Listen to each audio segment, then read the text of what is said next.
On va continuer à en parler avec vous, Emmanuel Navon. Bonjour. Bonjour. Alors, Sadat, Begin, ils se sont rencontrés à Jérusalem, à Assouan, à Ismaïlia, parfois dans le plus grand secret et parfois au grand jour. C'était quoi les relations entre Sadat et Begin? On peut parler d'une amitié profonde. Je pense qu'il avait un respect mutuel. Je vous rappelle que l'une des raisons pour lesquelles Sadat a fait ce pas énorme, psychologique énorme, d'annoncer sa décision de venir parler à Jérusalem, c'est parce qu'il a d'abord vérifié qui était Menachem Begin et s'il pouvait signer un accord avec lui. C'est pour ça qu'il y avait eu des rencontres secrètes au Maroc et en Roumanie entre les représentants respectifs de Sadat et de Begin. Et une fois que Sadat a été convaincu qu'avec Menachem Begin, il avait un partenaire fiable sur qui on pouvait compter, il a effectivement pris cette décision et je pense que leurs relations ont confirmé cette confiance mutuelle et ce respect mutuel, même s'il y avait effectivement des grosses différences de point de vue entre les deux dirigeants, en particulier sur la question de Jérusalem.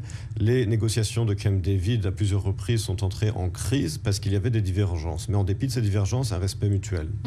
Il était à contre-courant, hein, on l'a dit, Robert Solé nous l'a confirmé. Sadat, est-ce qu'aujourd'hui il y a un héritage que Al-Sisi, par exemple, pourrait reprendre? Je pense que malheureusement, aujourd'hui, dans le monde arabe, il y a très peu de dirigeants de la trempe de Anwar Sadat qui a eu ce courage, finalement, et ce réalisme vis-à-vis d'Israël. Ce n'est pas la tendance aujourd'hui.